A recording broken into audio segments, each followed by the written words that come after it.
how can we not respond to our triggers? Because we often give the excuse, oh, I was triggered, like that.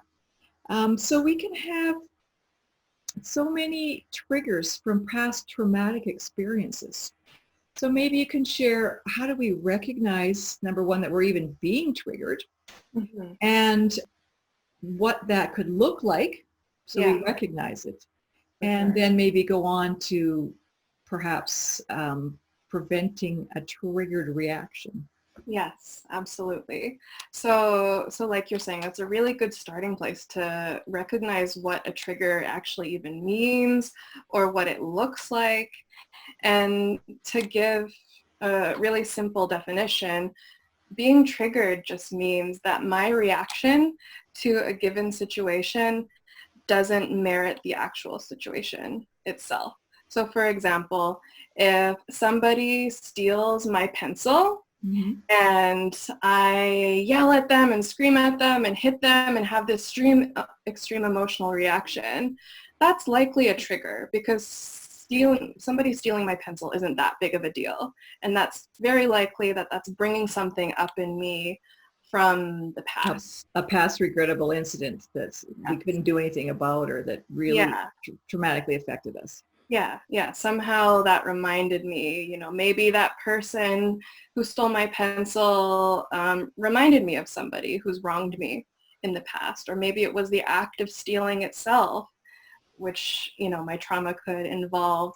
And that's why triggers are really tricky, because we can't always make that logical connection Mm. of what it is that's making us feel triggered. If I'm walking down the street and I see a blue house, Mm-hmm. I might feel really triggered. That might really activate me because I experienced some sort of trauma in a blue house.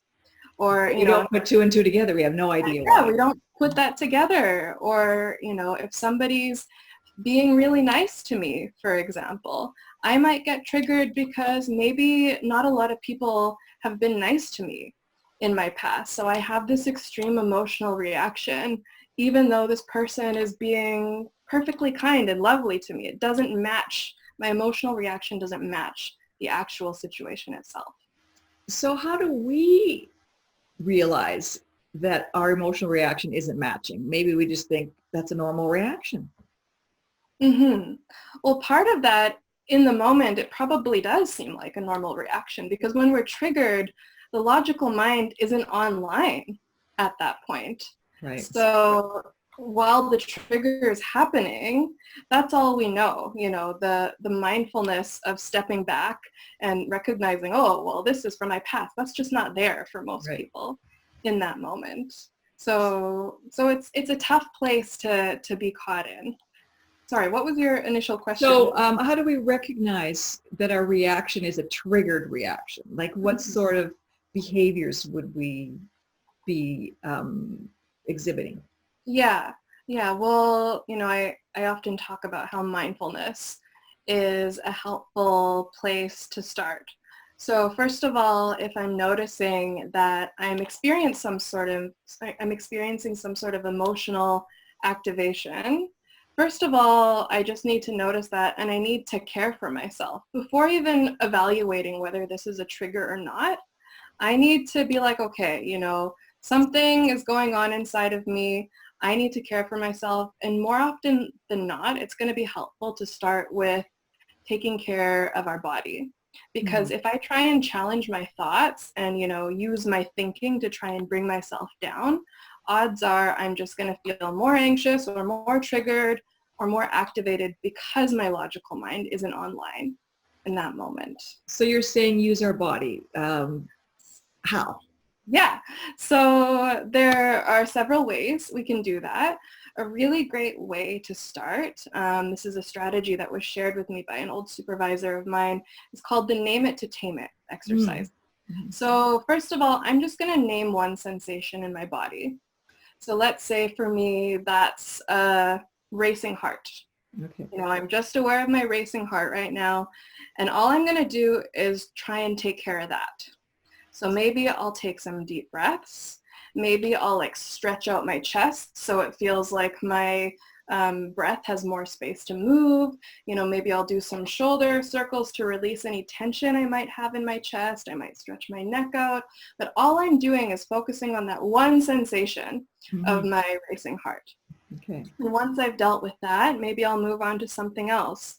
Maybe I notice that my hands are a little bit jittery because of the emotional activation. So perhaps I'll rub my palms together, or maybe I'll shake my hands out. And so just using the body as a vehicle to calm oneself can be so powerful. Or even using the senses, like deciding that, okay, I'm going to choose something that I can look at. I see I have a picture in the background there. I'm going to look at that. I'm going to touch my computer. I'm going to smell or taste my drink, and using the senses to be able to come back to the present moment. Because when we're triggered, we're not in the present. Okay. We're stuck in trauma time in the past. So using the senses or the body to come back to the present moment in a safe way is usually a great place to start. And once we're there, once we've actually effectively calmed ourselves down, we can then deal with the thoughts, because the logical mind is going to be back online. So to answer your question, at that point, I can evaluate, okay, so this is what happened. This is the reaction that I had to this person stealing my pencil. Did it really line up? Was my emotional reaction appropriate to that behavior that that other person did? And when I can recognize, no, it wasn't, then I can say, okay, well, that was likely a trigger.